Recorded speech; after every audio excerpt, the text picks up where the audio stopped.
जब भी हम नॉर्थ ईस्ट इंडिया की बात करते हैं तो ज्यादातर लोगों के दिमाग में आता है अरुणाचल प्रदेश, मणिपुर, नागालैंड या फिर असम। लेकिन आज हम बात करने जा रहे हैं एक ऐसे हिस्से की जो कभी भी मेन स्ट्रीम न्यूज में नहीं आता, जिसका जिक्र कभी नेशनल डिबेट्स में नहीं होता और बहुत ज्यादा पॉसिबल है कि आपने भी इसके बारे में कभी सुना नहीं होगा। करबी एंगलोंग एक ऐसी जगह जहाँ की हवाओं में एक अलग ही कहानी है, ट्राइबल आइडेंटिटी, ऑटोनॉमी की डिमांड और एक लंबे संघर्ष का सफर।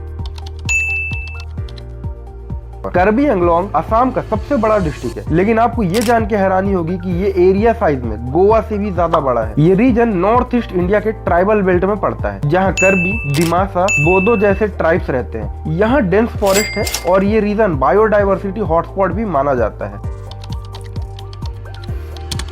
करबी लोगों का इतिहास असम के इतिहास से जुड़ा हुआ है। ब्रिटिश एरा में इस रीजन को मिकिर हिल्स कहा जाता था। इंडिपेंडेंस के बाद करबी ट्राइब ने अपनी कल्चरल और पॉलिटिकल आइडेंटिटी के लिए अलग राज्य की डिमांड उठाई। 1951 में करबी एंगलोंग को एक ऑटोनोमस डिस्ट्रिक्ट बनाया गया, वो भी 6th शेड्यूल के अंदर। लेकिन ट्राइबल लोगों ने कहा ऑटोनॉमी सिर्फ नाम की है, असल में तो हम अब भी गुवाहाटी के ऑर्डर्स पे चल रहे हैं।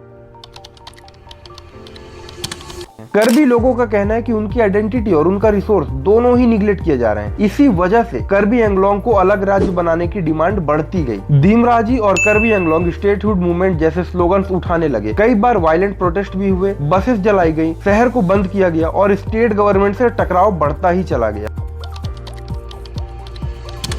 करबी एंगलोंग के आंदोलन में कई मिलिटेंट ग्रुप भी शामिल हुए, जैसे KLNLF यानी करबी Longri NC hills liberation front. ये ग्रुप एक्सटॉर्शन और वायलेंट अटैक में इन्वॉल्व। लेकिन 2021 में एक बड़ा टर्निंग पॉइंट आया जब कई मिलिटेंट फैक्शन ने आर्म सरेंडर किया और एक पीस अकॉर्ड साइन किया गया सेंटर और असम गवर्नमेंट के साथ। ये शांति समझौता करबी लोगों के लिए एक नए सफर की शुरुआत थी, जहाँ उनको डेवलपमेंट पैकेज, कल्चरल प्रिजर्वेशन और लोकल गवर्नेंस का वादा दिया गया था।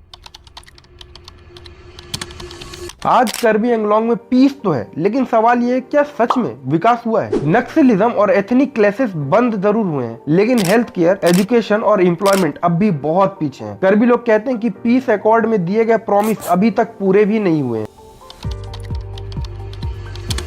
सेंटर का कहना है कि करबी एंगलोंग को 1000 करोड़ का स्पेशल पैकेज दिया गया है, डेवलपमेंट काउंसिल बनाए गए हैं और कल्चरल इंस्टीट्यूशन भी स्टैब्लिश हो रहे हैं। लेकिन ग्राउंड रियलिटी कुछ और ही कहती है। करप्शन, ब्यूरोक्रेसी और एथनिक बायस अब भी एक बड़ा चैलेंज है। करबी एंगलोंग के पास एक यूनिक अपॉर्चुनिटी है अपने ट्राइबल आइडेंटिटी को प्रिजर्व करते हुए मॉडर्न गवर्नेंस की तरफ बढ़ने का। अगर ऑटोनॉमी को पावर और अकाउंटेबिलिटी के साथ इंप्लीमेंट किया गया तो ये रीजन पूरे नॉर्थ ईस्ट के लिए एक रोल मॉडल बन सकता है। लेकिन अगर प्रॉमिस पूरे नहीं हुए तो फिर से ये प्रोटेस्ट शुरू हो सकता है। करबी एंगलोंग एक भूल गया हिस्सा नहीं, ये भारत के डाइवर्सिटी का एक अनमोल टुकड़ा है। आपको क्या लगता है, क्या करबी एंगलोंग को एक अलग राज्य मिलना चाहिए? कमेंट में जरूर लिखिए। और अगर आपको ऐसे हिडन कॉर्नर्स ऑफ इंडिया के बारे में और जानना है तो द भारत ब्रीफ को सब्सक्राइब करना मत भूलिए।